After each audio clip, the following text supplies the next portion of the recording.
ইন্টারভিউর জন্য একটা গুরুত্বপূর্ণ ক্লাস নিয়ে এসেছি। তোমরা যারা আমার চ্যানেলকে ফলো করো অবশ্যই জানবে আমি তোমাদের নিয়মিতভাবে ক্লাস দেওয়ার চেষ্টা করি।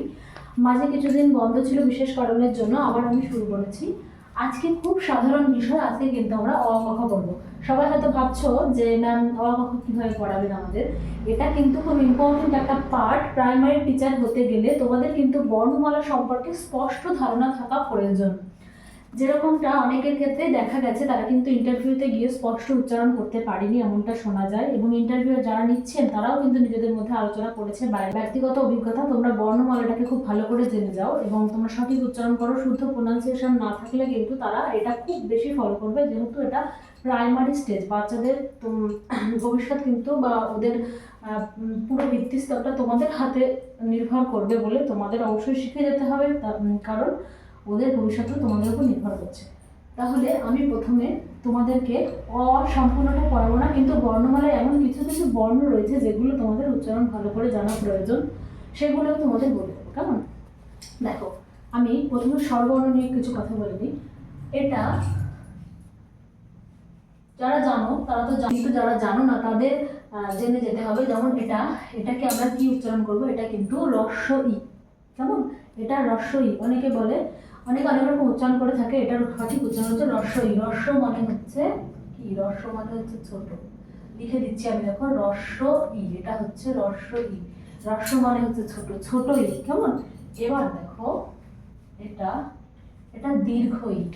দীর্ঘ ই। উচ্চারণটা কিন্তু দীর্ঘ ই বললে হবে না, উচ্চারণটা বলতে হবে দীর্ঘ ই। দীর্ঘ ই। দীর্ঘ ই। কেমন? এটা কি বলতো? এটা রস্ব উ। ঠিক একই রকম ভাবে এটা রস্ব উ। এটা দীর্ঘ উ। দীর্ঘ মানে বড়, দীর্ঘ উ। কেমন? এবার দেখো, রি। রি তো তোমরা জানো, লি কিন্তু বর্ণমালায় আর নেই। লিকে আমরা এখন লিখি না, বাদ দিয়ে লিখি। তাই আমাদের মোট স্বরবর্ণ হয় কটা? মোট স্বরবর্ণ এটা লিখে নিতে পারো। মোট স্বরবর্ণ এটা কিন্তু বাচ্চাদের বই অনুযায়ী, তোমরা কে কোথায় পড়েছো না পড়েছো ওটা কিন্তু এখানে খুব একটা ইম্পর্টেন্ট না। পর্ষদ যে বইটা দিয়েছে বাচ্চাদের, ওয়েস্ট বেঙ্গলের থেকে, মানে পর্ষদ থেকে যে বইটা দেওয়া হয়েছে, সেই বইতে কটা বর্ণ কিভাবে আছে কি না আছে সেটা অনুযায়ী তোমাদের কিন্তু ইন্টারভিউর জন্য প্রস্তুতি নিয়ে দেখে যেতে হবে। মোট স্বরবর্ণ আছে কিন্তু 11টি। আগে ছিল 12টি, এখন 11টি, কারণ হচ্ছে লি বার। এবার দেখো, নেক্সট স্বরবর্ণের কথা শেষ। এবার আসলো ব্যঞ্জন বর্ণ। ব্যঞ্জন বর্ণ দেখো, এটাকে তোমরা কি উচ্চারণ করো? এটা কিন্তু উচ্চারণটা সঠিক করবে উ অ। উ আর অ যুক্ত হয়ে কিন্তু এটা হয়েছে উ অ। কেমন? এবার তারপরে কি আছে? উর পরে চ ছ বর্গীয় জ। এটা নিশ্চয়ই জানো, তবু বলে দিই, এটা বর্গীয় জ। এই জটাকে বলে বর্গীয় জ। অনেকে কিন্তু বিভিন্ন অনেক রকম উচ্চারণ করে থাকে, যার ফলে কিন্তু নেগেটিভ পয়েন্ট তারা পাবে ইন্টারভিউতে। এটা উচ্চারণ হচ্ছে বর্গীয় জ। বর্গীয় যার পরে কি? চ ছ বর্গীয় জ ঝ। এবার এটা হচ্ছে ইয়। এটা ইয়। ই আর অ। ইয়। কেমন? এর উপরে একটা চন্দ্রবিন্দু, এর উপরে একটা চন্দ্রবিন্দু, কারণ এরা নাসিক্য, এই জন্য এর উপরে চন্দ্রবিন্দু আমরা দিলাম।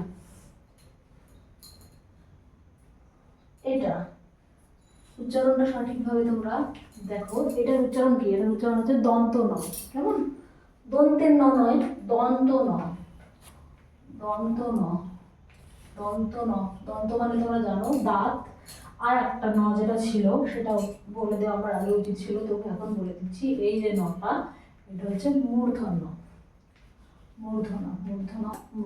কেমন? এবার দেখো,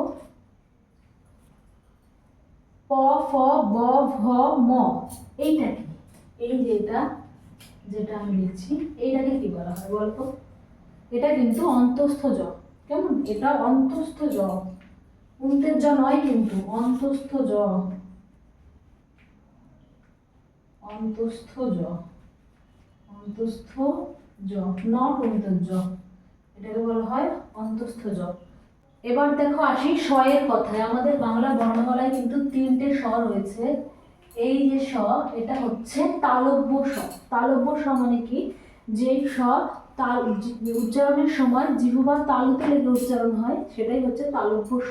তালব্য মানে তালি, তালি বর্ষা অনেকে অনেক কিছু বলে, কিন্তু সেটা বললে হবে না, এটা হচ্ছে তালব্য স। এবার যে সটা লিখছি সেটা কি, সেটা হচ্ছে দন্ত স। কেমন, দন্ত স, দন্ত স, দাঁতে লেগে উচ্চারিত হয় বলে এটা দন্ত স। এটা হচ্ছে মূর্ধন্য স, কিন্তু অনেকে এটাকে বলে পেট কাটা মূর্ধন্য স, সেটা কিন্তু মোটেই বলা যাবে না, এটা কিন্তু মূর্ধন্য স। কেমন, তাহলে 3টে স এর উচ্চারণ কিন্তু আমরা স্পষ্টভাবে দেখলাম। তারপরে আছে হচ্ছে এটা অনুস্বর মূর্ধন্য স। তারপরে আছে হচ্ছে অনুস্বর, এটা হচ্ছে অনুস্বর, স্বরের পেছনে উচ্চারণ হয় বলে এটা হয় অনুস্বর। এটা হচ্ছে বিসর্গ, এটা লিখলাম না, তোমরা জানো এটা বিসর্গ, তারপরে লাস্টেরটা তো জানোই। তাহলে স এর উচ্চারণ তোমরা দেখলে, একটা তালব্য স, এটা দন্ত স, একটা মূর্ধন্য স। এবার তোমরা যেহেতু ইন্টারভিউ দিতে যাচ্ছ, তোমরা সবাই এই বিষয় সম্পর্কে সরগর থাকবে, সচেতন থাকবে, কিন্তু তোমরা সবসময় মাথায় রাখবে যখন তোমরা উচ্চারণটা করছো সেটা যদি ঠিকঠাক হয় তাহলে তোমাদের কিন্তু প্লাস পয়েন্ট, নইলে কিন্তু নেগেটিভ পয়েন্ট। কারণ এগুলো কে না জানে, এগুলো সবাই জানে, কিন্তু অনেকে এর মধ্যে থেকেও জানে না বা সচেতন নয়, তাদের জন্য মেনলি ভিডিওটা করা। তোমরা অবশ্যই প্রত্যেকে শুধরে নিও, যার যে প্রোনাউন্সিয়েশনটা ভুল আছে বা ভুল করছো সেটা কিন্তু শুধরে নিও, কারণ এটা কিন্তু একটা দেখার বিষয়। এবার তোমাদের ইন্টারভিউতে এরকম প্রশ্ন করছে, কিছু প্রশ্ন আমি মুখে বলে দিচ্ছি, যেমন আচ্ছা, কার, কার কোন বর্ণ, স্বরবর্ণ না ব্যঞ্জন বর্ণ, কোন বর্ণের সংক্ষিপ্ত সংক্ষিপ্ত রূপ হচ্ছে কার, কার তৈরি হয় কোন বর্ণ থেকে, এটা কিন্তু উত্তর তোমরা বুঝতেই পারছো, স্বরবর্ণ সংক্ষিপ্ত রূপ কিন্তু কার। আর ব্যঞ্জন বর্ণের সংক্ষিপ্ত রূপ কি, ব্যঞ্জন বর্ণের সংক্ষিপ্ত রূপ তোমরা জানো ফলা, ব্যঞ্জন বর্ণ থেকে তৈরি হয় ফলা, আর স্বরবর্ণ থেকে তৈরি হয় কার। আকার হস্যিকার সেগুলো জানি, আর ফলা কি, বফলা, মফলা, জফলা, যত ফলা আছে, রফলা, এগুলো সব ব্যঞ্জন বর্ণ থেকে তৈরি হয়।